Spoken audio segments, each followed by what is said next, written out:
Hey guys, welcome to the Road Back Home podcast. This is a lighthearted comedic Islamic podcast. We like talking about important topics, but in a laid-back setting. The goal for the pod is to help people on their journey back to their creator and to laugh along the way. We are your hosts, I'm Sam Eden, and this is Imran Abid Rabbo. Enjoy the show. Welcome back to the Road Back Home. Post going viral. Yeah. First time on the pod, baby. Yeah. How you feel, man? Honestly, I'm surprised at how surprised you are. How long it took? Not really. Because I'm not used to virality, period. Okay. I don't know. Like I told you, I didn't know until you told me. Yeah. Even when you did, I was like, I don't really care. Nah, you celebrated. Not yet. Come on, you celebrated. A little bit, A right? little giddy. You felt good, though? No, genuinely, I didn't feel any type of way at all. I felt like it was like a pick-me-up, like, hey, guys, this thing that we're investing in is really paying off. Like, it's working out. Like, we can see the light. Like, we're heading in the right direction, you know? I guess I have like a... You know how you mentioned on one of the podcasts, like, you're super hard on yourself? I'm super hard on myself, too. So in my head, I'm just kind of like, nah. Right? Because it's like... And I also know how short-lived, like, viral videos are, right? Yeah, I think you're... if they don't make dollars, they don't make sense. You're that guy, right? Because you're like my dad. Like when I told him, yo, Bubba, I just hit 7 million views today. How much money you make? Oh, nothing. Well, get the hell out of my face. The reason I'm happy is because it means more to me to go viral on the pod, on a new page, as opposed to going viral on my page. Because I know how that feels, and it didn't really get me where I wanted to go in life. So I'm like, oh, this is actually working. Like the pivot that I made, which is like such a, oh, I'm gonna stop doing this other thing and invest into this thing. I'm it's like, paying off. It's paying off. Yeah, I can definitely see that for sure. Because you were so invested in that one thing, and to give that up was difficult enough, and now to see this kind of progressing and getting going somewhere, like it definitely would feel good. I definitely see that for sure. But yeah, man, I'm happy to be doing this. I feel like we needed that. Alhamdulillah. And yeah, man, what's up with you and ice cream trucks? Ice cream trucks, right? I mean, did they have ice cream trucks in Qatar? No, not really. Okay. You want me to tell you? Yeah. So they did, but I always felt like it wasn't worth leaving the house to get ice cream because it's way too hot. So when I saw them, it was almost like a threat. You know, when the ice cream truck comes out, oh, you like look at, oh, this nigga trying to kill me. It's 105 today. You know, I'm not going outside. You crazy? Like, so I would stay. Like, I don't know who you think's gonna come chasing your truck. It ain't in this neighborhood. You gotta try a cooler country. No, I think they tried it, but just never took off. Yeah. Yeah, I mean, back home is always those delis, but I'm just thinking when I was a kid. You know what I try to do now is I try not to, like, till this day I haven't bought my daughter who's 3, which is not crazy, I guess, ice cream from an ice cream truck. Even though we pass by it in the park and the jingle is on. She doesn't know what the jingle is. She doesn't know what the jingle is yet because I haven't taken it to get the ice cream. Exactly. Yeah. But the moment I connect it, we're done. Because every time you hear the jingle, she's gonna want the ice cream. Exactly. And I'm like, I'm not having it. Because I remember as a kid, bro, we living in apartment complexes. You hear that jingle come around. You're an apartment kid? Me? Yeah. I didn't know that. Okay. Yeah. I heard people talking about this on Twitter like a while back, like the difference between apartment kids and what do you call them? The I don't know. Villa kids or house kids or whatever. Yeah. And apartment kids were just like so much more social because they knew all their neighbors. Fun. Bro, I used to tell the story. I used to play basketball and we never had a hoop. And so you just had a little kid hold. Nah, I wish. His hand out? What? It was like the "Do Not Park" sign. Oh, if the ball hits that, the ball hits it. Oh my god, that's why I got a broke shot. That's why I got a broke better at dribbling. Yep. Okay, that makes sense. Yeah, it was crazy. But yeah, bro, ice cream trucks, the whole block comes down. So I just wanted to see. My favorite one growing up was a strawberry shortcake. That's a popular one. Ones. Yeah. The Rocket. I don't know about that. I don't know. Let's just say it costed half of what the strawberry shortcake was, but was like double or triple the size. It was like the red, white, and blue. Oh, American okay. Yeah, I know what you're talking about. Yeah. SpongeBob. He had an ice cream. You ain't dude. I didn't grow up here, so I don't know. That's crazy. I gotta introduce you. You know what? You're gonna relive your childhood over here. I'm gonna start over. And I'm gonna buy you the ice cream. Oh, okay. I'm gonna buy it from a truck. Yeah, from the ice cream truck. Dude, you're gonna be my son for a day. I spent I spent like 4 to 6 years growing up in London. So I remember what the ice cream trucks there were like, and I remember the relationship we'd have with it.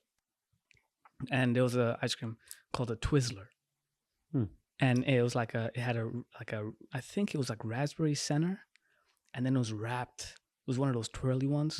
It was wrapped with like a green and a yellow. Oh, okay. And it was might be lemon, lime, and then like a raspberry center, and it was fire. Yeah. Like it was the one, you know. And I loved it so much. So whenever we heard the ice cream truck, we would just run downstairs to our auntie, and we would ask her to give us like change so we can go. We'd ask her to give us some change so we can go get some ice cream. But like we changed like our personality. We're in such a hurry that like we almost get like threatening. That was life. Yeah, like yo, like we call Javier, right? Javier, if you don't give me those 2 pounds in 30 seconds, and you can hear the sound of the truck fading away, so you getting like you panicking, like this is like it for you, you know? Javier, if you don't give me that 2 pounds in 30 seconds, no one's having a good day. I'll put you in a Twizzler, you know? I was so upset. Like I used to, like we would lose like privileges because of how we treated our aunties. Like, hey, no TV and no ice cream today because of that ice cream interaction. Yeah, but it was so serious. Yeah, I remember we also had a deli on the corner. And so every time we went there, and I'm sure a lot of people can relate. Deli is basically just a corner store, right? Corner store. They make sandwiches also. Exactly. Okay. Yeah. And I remember the ice pops. I'm not even exaggerating. Like this big. Okay? Hella big, hella thick. You know the normal ice pops. You know what I'm talking about, right? Sorry. I there was no way around it. This is kind of. I was trying to think, like, is there any other way I can say this? Where also, like, how do you get to pause? But how do you get to the bottom of it before it all like melts? Like, if it's that straight ice, bro. Straight ice. Oh, so it's like no flavor. It's ice pop. No, it's flavored, but it's like dye. Well, like once like you like suck on it, like it just turns to ice. Yes. The cheap ones, yeah. Yeah, 25 cents for that joint right there, dude. Now you can't find that for 25 cents. Now it's gonna be $1, $1.25, $1.50. So even then, though, you just go there, 25 cents, get that whole ice pop. Bro, as a kid, you're just on cloud 9. Oh. But you was risking it going to that deli. I'll tell you that much. You was crossing the wrong block to get to that corner store. Oh, it was a tough neighborhood. Yeah, that's how funny. Kind of wish they had that kind of service today, but like for other stuff like groceries. Cause I hate grocery shopping, bro. DoorDash, Instacart.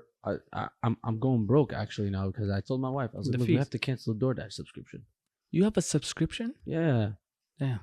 Just get everything. I don't remember the last time I actually went grocery shopping with my wife went grocery shopping. Well, obviously our schedule is insane. That's literally why I told her. I was like, look, I think this DoorDash thing, it's a problem. Because we're just constantly DoorDashing things. Okay, if you don't mind me asking, okay, so what does the subscription look like? And how? I genuinely have no idea. I just pay. You don't know how the subscription? It's $100 a month, $200. No. It's actually it's super cheap. It's probably like $10 a month or $15 a month. And what's the difference between me DoorDashing something as a non-subscriber and you as one who has a subscription? I believe there's certain fees that you probably don't need to pay for. Like probably a service fee that isn't included. Interesting. Yeah, because they have a bunch of fees, and so like when you have a subscription, you'll avoid those fees. You'll end up saving money for sure the more you use it. But then it's kind of like if you didn't have a credit card and you only use a debit card. At a certain point, you ain't gonna have any money in your debit card. Right? Yeah. Because usually you're spending more than you have with a credit card. Yeah. The DoorDash is the same thing. It's like, okay, the fact that it's there, you now are finding more reasons to DoorDash things. Oh, let me DoorDash boba. Let me DoorDash this. Let me DoorDash that. True. Actually, like what I said, groceries. I mean, like imagine like there was like a truck that went by selling eggs. You can just DoorDash eggs. That's what I'm saying. But like, there's a fee associated with that. I want to just go downstairs and pay $4 for a dozen. There's gonna be a fee there too, brother. Not really. I mean, I'm just saying, like, if the whole neighborhood, nobody ever went to the grocery store to get eggs no more, and we just all got it delivered, fire. Cilantro truck, you know what I'm saying? Just all these random. You could just have chickens. This is a terrible business idea, so I never made it. You could have chickens in your backyard. Plan what? You could just have chickens in your backyard. Brother, I'm an apartment adult. You're an apartment kid. I'm one as an adult. You can't have shit here, bro. You got an ice cream truck. Yeah, no, nothing, bro. I had my Amazon packages stolen. No. In the mailbox room? Huh? Mailbox room? Oh, no, from right here. Oh, and they steal in the mailbox room too. It's crazy. But yeah. So I was gonna ask you. We discussed this off the air, and Mm. we wanted to speak about how do we measure our relationship or closeness with Allah. So I want to get your thoughts. I don't know, bro. It was just a thought that came to my mind, and I was just thinking, spoken about it sometimes as well. Is like we all have these phases in our relationship with Allah Subhanahu wa Taala, and phases in life in general. You don't know where things are going. Sometimes you're happy, sometimes you're sad, sometimes things are going well, sometimes you're stressed. And typically, it's pretty easy to gauge like your work-life balance, for example, right? Like for example, if I told you, "Oh, are you angry with your wife?" You'd be able to say, how's how's the relationship with your wife been for X amount of time?" And you could say, like, "Oh, it's been bumpy," or what have you. Do we have that same ability to actually recognize the relationship that we have with Allah? Like if someone was just to come and say like, "Yo, how's your relationship with Allah?" Would we be able to kind of contemplate, reflect, and say, "This is how it is"? Or we're so far gone in terms of even contemplating about that, or that it's not even a relationship that's so important or that takes priority, right? That you're not even thinking about it. So for example, like let's say you couldn't care less about this person that you just walked by on the street, accidentally touched shoulders. You're not gonna think about, was he offended? Was he not offended? Was it by accident? Was he hurt? Was he not? You see what I'm saying? Yeah. Because on the scale of how much I care about this person, right? It's probably not even on the scale. It was just a passerby. Yeah. So where does Allah sit on my scale of I see. priorities? So like, Does that make sense? it's a funny thing because you need to have a measuring stick, and the way I measure my relationship with other people is how I feel around them or they treat me. So there has to be a two-way street for me to be able to comment on it. But in case, between me and Allah or anyone in Allah, like it feels like obviously there's a silent party, right? So you are not being told what your relationship with them is. You can't, so you have to judge it based on other things, right? So I used to do this. I used to say my relationship with Allah is basically how easy life is, how smooth life is. If it's going good, then I feel like Allah's got my back and we on good terms. But and if it's going bad, then obviously I need to turn back and something's going off, which is a terrible way to measure it. But of course I was younger, so like I remember when I was younger, I would have this issue where if I missed Salah, I assumed something bad that day was gonna happen. It would be like in school, like I'd trip over. I'm like, oh, this is why. Like, far in front of a girl I was like crushing on, and she'd move to the other table. God, why have you forsaken me? Like just I felt like the exact prayer I missed or thing I did to my parents maybe is the reason this happened. Which is also a crazy way to judge the relationship because people can just be tested. I had no idea of tested. I felt like the default is life is good, and when it's not, then I need to check it, which is crazy because like there's no actual default. Like we're not owed anything. But so how would you measure it now? That's why I was thinking about it. Is I've just come to realize as a kid, we were so blessed in a sense of being naive, right? And so because we were naive, Allah subhanahu wa ta'ala kind of took it easy on us to a certain extent. Like as a kid, I believe I had way more signs and way more opportunities to catch certain things because I knew much little in terms of experience. Now as an adult, I've experienced so much in terms of ups and downs in relationship with Allah, knowing right from wrong, being put in more opportunities or circumstances in which I can choose right from wrong, and I've chosen wrong, for example, right? Being a more developed human being, that now those signs are few and far and in between. That sometimes I can go a whole month and then it might click. Oh wait, how's my relationship with Allah been? Whereas before, as a kid, you might get that more often, or eventually it might turn into 2 months, 6 months. Could be a whole year before Allah blesses me again with that like breeze of, hey, where you at?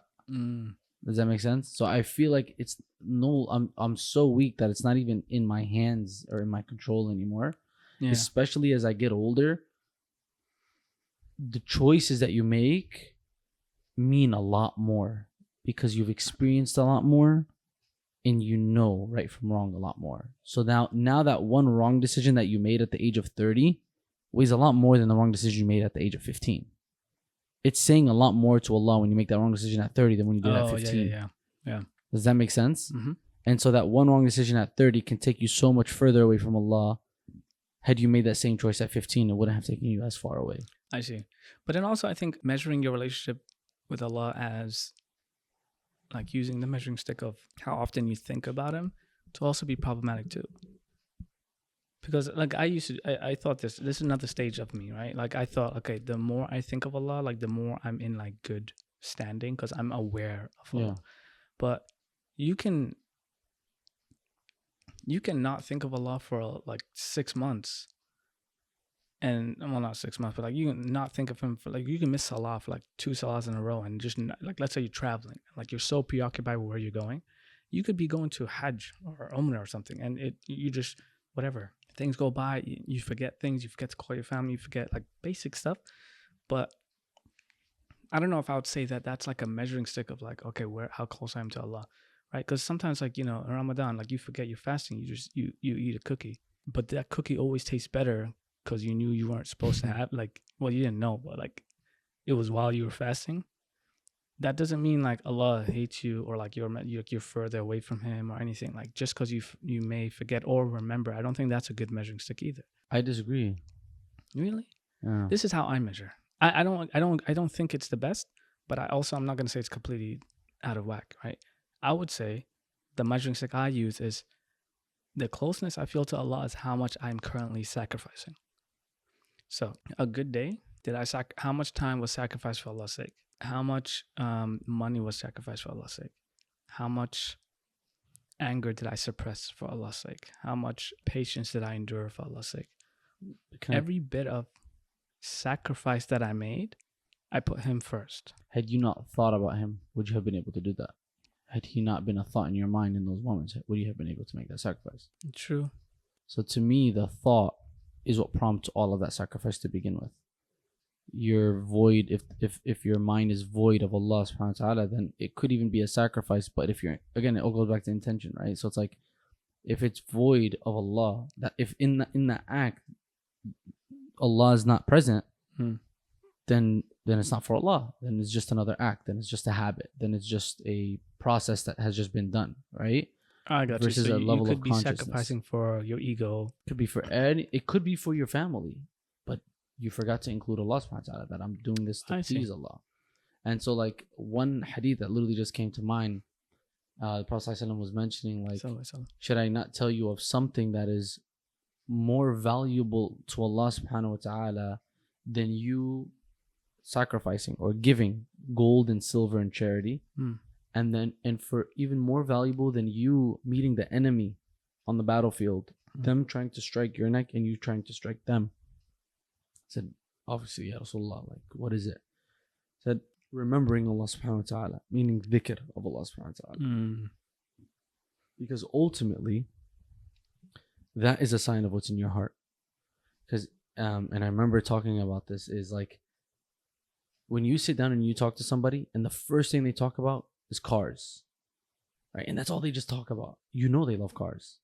Other people you sit down and you talk about, you sit down and you talk to them and they just talk about business, or they just talk about money, or they just talk about women, or they know whatever it is that man likes to talk about or is frequent on their tongue is truly what they love in their heart. And then you have people who constantly just want to talk about Allah. It's because the sense of deep love that they have with Allah subhanahu wa ta'ala, right? So what comes on your tongue is actually a manifestation of the love that you have. And so when you begin to see yourself remembering Allah less, then that means chances are the love and the relationship and the connection is not there as much as it would have been before. That's a good point. I agree. I think we touched upon this maybe a few podcasts ago of habits, but why do you, to get closer to Allah subhanahu wa ta'ala, there are some things that inevitably everyone has to stop doing. and some things that people have to start doing. It's one of those two things, right? What makes us keep falling into these traps of things that we may not or shouldn't be involved in? What makes us fall into the traps Mhm. of doing things that we shouldn't do? Is that what you're saying? Yeah. I mean, ultimately, ultimately, I think it's a level of consciousness of whether or not we have a level of consciousness of Allah subhanahu wa ta'ala, right? But I guess for me, I feel like sometimes deep down inside, there are phases where I'm seeking to be good, and deep down, like in my heart, I want khair, I want goodness, and then there's other moments in which sometimes it's weird, it's hard to explain, but it's like I want a bad thing. What do you mean you want a bad thing? So like let's say sinning. Mm-hmm. Sometimes there are certain phases where it's like you think of it and you're disgusted, Mm-hmm. right? And obviously that's when your iman is, you're close to Allah subhanahu wa ta'ala. But then that same sin that was, beforehand was disgusting, all of a sudden for some reason it seems like it becomes more beautified in your heart, right? Yeah. And what is that? I mean, I feel like that's all of it is perspective. It just goes to show that like when you want to get closer to Allah subhanahu wa ta'ala, there is a level of sacrifice for sure. Mm-hmm. But that sacrifice actually, like, Allah will begin to turn that thing that you love to now something that you hate. Like a story in the Prophet ﷺ. Do you remember the story of the man who went to the Prophet ﷺ and he was like, Ya Rasulullah, like, make it halal for me to just commit zina. Yeah, Like, I remember this. Right? Like, Yeah. it was just I so... said that like I was there. Nah, I mean, yeah, I was like, yo, I was with homie. Like, I was, no, stuff. It was like, so dear. That sin was so dear and near. He loved it so much, and he like, how would I stop this? Like, it's just something that is like, please. Prophet ﷺ put his hand on his heart, made dua for him, and he said, when I left that, right, there was nothing more beloved to me when I came to Prophet ﷺ than that act, and when I left Prophet ﷺ, there was nothing more that I hated than that act. Yeah, so I've had this feeling too, like for certain things. About like, zina? Huh? About zina? That's cool. No, so I've had these feelings too, like for me, like I'll give you an example of like earning money in a haram way. Sometimes I'm like, no, there's no, you can give me $1 billion. I'm not doing that. A lot of times I'm like, I might do it for $5. You might do that juice from what we were talking about last time. What? The OnlyFans juice. Hell no, never. No, not that crazy. But in general, like it would be like, oh, like, would it be that bad? Maybe I'll just do it for a little while. And, So, but I feel like the test there is like kind of taken away from you then, right? Because now if the thing that you love, you hate, where's the test? I mean, I feel like there's a middle, like there's that process. Imagine being so wild that you hate it and you're just like, no, I'm still gonna do this. Like, that's great. I think that's why, like, by the way, like older men, like 89 years old, the ones that commit zina, like that, they don't even have that same like drive as they did when they're younger. They're like punished more, I heard. Or the guy who's married commits zina versus the guy who's single commits zina. Yeah. Because like, homie, you got food at home. Yeah. You can't be out here eating. Yeah. You got. But the single guy, he's a masakin. Like he can't get it nowhere. You know what I'm saying? So like we can kind of understand where he's coming from. But you got rice at home. Bro. So that's what I mean by like it doesn't feel like a test anymore. Or I'm assuming it doesn't feel like a test, or wouldn't be considered a test anymore. I don't know. It's an interesting question. Yeah. I think there's a phase. There's a phase where it goes from being difficult to being easy. Does that make sense? Like, the same thing comes in waves. Yeah, like the same thing comes in waves, I think, for sure. But I'm saying, from it going to something you love to something you hate doesn't happen overnight either. Oh, I see. You know what I'm saying? It's like that process in itself was a sacrifice. So of course, like there is like the light at the end of the tunnel, where hopefully that thing that you used to, you see what I'm saying? Yeah. But then there's also going to be other tests that you're going to come across as well. That's so crazy. That's me in music, bro. Like I don't remember the last time I heard music. Alhamdulillah, like it's not from me. It's from Allah. I think it might have been like 3-4 months ago since I heard a song. I can't remember. Maybe it was sooner. Maybe it was late. I don't know. But you mean like intentionally? Intentionally, yeah. I don't really count. Like if I'm at the gym and they're playing, I can't help that. If I'm at a coffee shop and they play, I can't really. But I remember it came a time where like I'm like, oh, get this out of my ears. I don't want to listen to this. I listen to podcasts now. I listen to like I listen to stand up comedy a lot, like playlists of stand up. That's because I'm doing that again. So I kind of feel like I'm in the zone when I'm listening to it. You're getting back into the actual stand up? Oh yeah, I've been doing shows. Nah. Wallahi. Yeah. I've had a show already. I've had a show 2 weeks So ago. what was the change? The change? This is what the topic's gonna be about right now. Oh, the change is I'm not cussing anymore. I'm actually doing clean stand up. No way. Yeah. Alhamdulillah. But I had to get over the like how to phrase, and then also like the phrasing the jokes of like not lying in the joke. So it's more like observatory. So I can make a joke about, oh, my homie came over to the crib the other day and then he said this and I said this and we got to fight, whatever. Yeah. I made that up. But if I say, imagine your homie came to the house and he said this to you, wouldn't you fight? You know what I mean? Yeah. So it's almost like I'm talking about a hypothetical scenario and everyone's in on it versus I'm saying it happened. Yeah. But that's a funny thing too. Like I speak to like sheikhs about it, like, and I don't really understand this. And I guess maybe this is just an unresolved question I have. Lying versus lying when you're joking. Yeah. Right. First of all, what is a lie? What like a lie could be something that's untrue with the intention of deceit. Like I'm trying to get one up on you, or I'm trying to make you think this way about it. But if it's like a harmless thing where I'm saying such and such and such happened, it's just an entertainment. I'm not here to like actually tell you what happened. I'm just saying this for entertainment. You win and lose nothing if you believe it. Right. Versus I'm doing this to get money out of you, to create a rift between you and someone else, right? There's a deceit there. And then there's that. But then there's like obvious lying. Like if I start my joke by saying, yo, I was chilling with Obama the other day, like, this is a joke. I don't need to clarify, by the way, brothers and sisters, this is a joke. Like I don't know Obama like that. You know what I mean? Like, so like what constitutes as a lie? And yeah, I mean, you guys have a lot in common. You mean Obama? Yeah. Leaders, natural leaders. Yeah. Nothing with the melanin. Huh? Melanin, right? That's what it is. Melanin. I don't know. I'm forgetting the word. Melatonin. Melatonin is for sleep. I know. It's melanin. Yeah. It is melanin, right? Yeah. Okay. I'm out of it. But yeah, how do I get to here? You were just talking about like the joking aspect of it. So it's like if it was something as obvious as I was with Obama the other day. Yeah, don't you kind of get lying. It? And like also like when you go to the movies, you know that shit ain't happening. Like now you're watching lies. Huh? But you know what I'm saying? And that's why when things are actually real, the movies will tell your ass, hey, based on a true story. Because even then that's the exception to the rule. The norm, the default is that it's all a lie.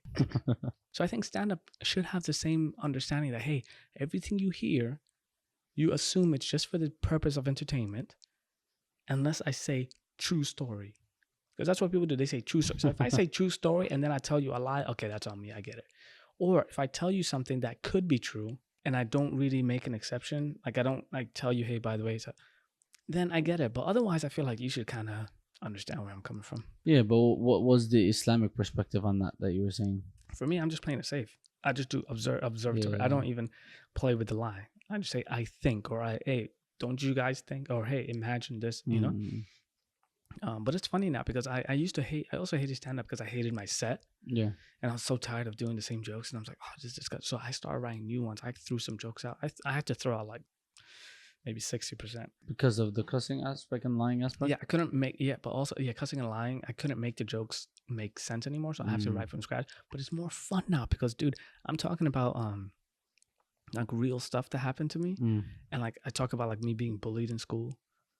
But it's funny how like I have to find like my job. I feel like my job is to take whatever was painful and find the funny thing in it. Yeah. So that whatever pain you might be going through, it could be the exact one. You also find it funny. I don't know how to explain it, but like no, I get it. So what were your experiences with like the waves like of something getting harder and easier? And dude, honestly, it is so difficult. I feel like it's so taxing spiritually, mentally, physically. When you go through the waves, especially if it's like a sin that you constantly keep falling back into, it beats you to the ground, and like to the point where you're just kind of like, oh man, you genuinely just kind of want to give up, right? And then you just remember, like, it's a test from Allah subhanahu wa ta'ala. Allah subhanahu wa ta'ala forgives you regardless of how many times you fall, even into the same sin 1,000 times. Come back to Allah, sincerely repent, but you might fall back into it. So I think it's just a matter of when you feel that pressure and that darkness. I was watching one of the podcasts. Maybe I'll mention it in the next one. But think of it as as a seedling, right? That's under the dirt. It's completely dark. You feel this pressure. You're trying to grow. If you fall under the pressure, then you're going to stay there. But if you keep pushing out, then you're going to sprout, right? And you're just going to keep growing. And I think that's kind of one of the biggest takeaways is like, you have to keep pushing. And then eventually, if you break out of the habit or break out of the... Yeah, if you truly just put your reliance on Allah subhanahu wa ta'ala and say like, Ya Allah, for your sake, for your sake. I think in those moments where I find myself struggling is when my purpose is not clear. My reasoning is not clear. Like why I'm doing what I'm doing, I'm not sure. I'm just kind of why are you trying to fight this thing? Yeah. Okay. Like why are you doing this podcast, for example? Like if it's not clear and like Allah's not a part of the equation, then it just makes it that much more difficult to deal with any of the struggles that are going to come with it. Yeah. Versus when Allah is at the forefront, it's kind of like, okay, the purpose. Yeah, when I came back to doing stand-up, just a side note, and then I'll end with one thing. I used to find it hard to make dua before going on stage because I knew what I was doing was wrong. But now I know that what I'm doing, if I bomb, I'm comfortable because I know I did it fi sabilillah anyway. If you be a martyr, die a martyr, inshallah, shaheed. Yeah. That's by 1,000 zero claps or 1,000 boos or whatever. That's by 1,000 boos, But it feels... Just walk off the stage like this. But that's why it feels so much better now because I feel like I have a purpose of why I'm struggling through this. Before, I felt like I was struggling and I still had nothing to show. Right. At least my struggle has meaning now. Exactly. So that's one point. And then the last thing I'll end off with this part one with, I think it was the Prophet Dawood or Prophet Zakaria. I think Zakaria is his son, right? What's the story? Basically, he had a kingdom that no one else will ever have. Sulaiman. I'm tripping. So who was his dad? Prophet Dawood. Ah, there we go. Okay, I knew there was a Dawood in there somewhere. Yeah. But I want to say he sinned. But what he did is he said he would do something and didn't say inshallah. Actually, what it was he said he was going to have 100 sons and he was going to send them all to the battlefield fi sabilillah. But he never said inshallah. And then he basically his one and only son passed away during birth. And because he didn't say inshallah, he turned around, he asked Allah for forgiveness, even though he didn't sin, but just out of his respect. He said that, and then he still made dua for what? A kingdom that no one's ever had before and no one will ever see after him. So the point is like, you should never feel like, even if you're in this, that you shouldn't make dua. Whether it be for forgiveness, whether it be for strength, whether it be for whatever. You can sin and still ask for the world, because who you can ask anyway? Exactly. You run away from Allah, who you running to? Exactly. But yeah, I want to end it here and then pick up. See you on the next episode. Yes, sir. See you on the next yes, sir. episode. Assalamu alaikum. That was part 1. Join us next Monday for part 2.